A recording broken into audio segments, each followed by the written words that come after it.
Crispy chicken বানানোর জন্য প্রথমে আমি চিকেনটাকে খুব সরু সরু করে কেটে নিয়েছি। তাও আমি এখানে একটু চওড়া রেখেছি, কারণ আমি যেহেতু মেন ডিশের সাথে এটা সার্ভ করব।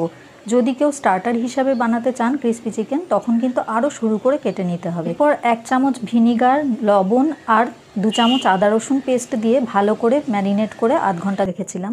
এবার একটা বাটিতে নিয়ে নিয়েছি হাফ কাপ ময়দা, নিয়ে নেব 2 বড় চামচ অ্যারারুট বা কর্নফ্লাওয়ার,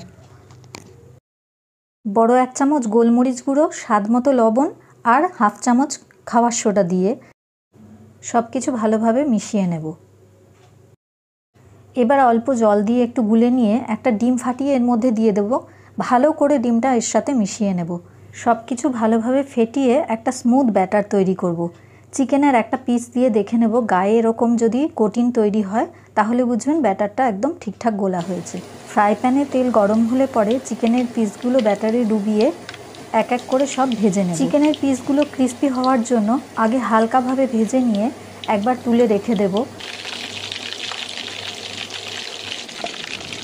একবার ভাজা হয়ে গেছে, এটা সেকেন্ড বার আবার আমি একদম লাল ক্রিস্পি করে ভেজে নেব। এই ক্রিস্পি চিকেনের পিসগুলো তুলে নিয়ে এবার ফ্রাই প্যানে 2 চামচ তেলের মধ্যে দিয়ে দেবো 1 বড় চামচ আদা রসুন পেস্ট, একটা বড় সাইজের ক্যাপসিকাম কুচানো আর একদম সামান্য একটু লবণ দিয়ে হালকা করে নেড়েচেড়ে সতে করে নিলাম। এবার যেটা দেবো সেটা দিতেই হবে, এটা হলো কাশ্মীরি লঙ্কার পেস্ট। প্রায় 8-10টা কাশ্মীরি লঙ্কা গরম জলে ভিজিয়ে রেখেছিলাম, সেটার থেকে তুলে নিয়ে ভালো করে বেটে নিয়েছি। এইটা দিলে যেরকম রঙটা সুন্দর হবে তেমনি গ্রেভিটা সুন্দর হয় আর টেস্টটাও অসাধারণ হয়। অল্প একটু জল দিয়ে 2 চামচ সয়া সস দিলাম আর দিয়ে দিলাম টমেটো কেচাপ প্রায় 4 চামচ মতো। ভালো করে সব কিছু মিশিয়ে নেব। বড় 1 চামচ গোলমরিচ গুঁড়ো আর দিয়ে দিলাম কর্নফ্লাওয়ার স্লারি।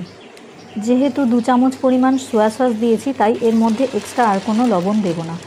চিকেনের পিসগুলো এর মধ্যে দিয়ে ভালো করে টস করে নিলেই তৈরি হয়ে যাবে ক্রিস্পি চিকেন। ওপর দিয়ে ছড়িয়ে দেবো একটু সিসমে সিডস বা তিল। আমাদের গরম গরম এগ ফ্রাইড রাইস আর তার সাথে ক্রিস্পি চিকেন একদম রেডি। তাহলে এবার চাইনিজ খাবার ইচ্ছা হলে বাড়িতে একদিন অবশ্যই বানিয়ে ফেলুন এই ডিশ। আর রেসিপিটা যদি একটুও ভালো লাগে লাইক কমেন্ট শেয়ার করার অনুরোধ রইল।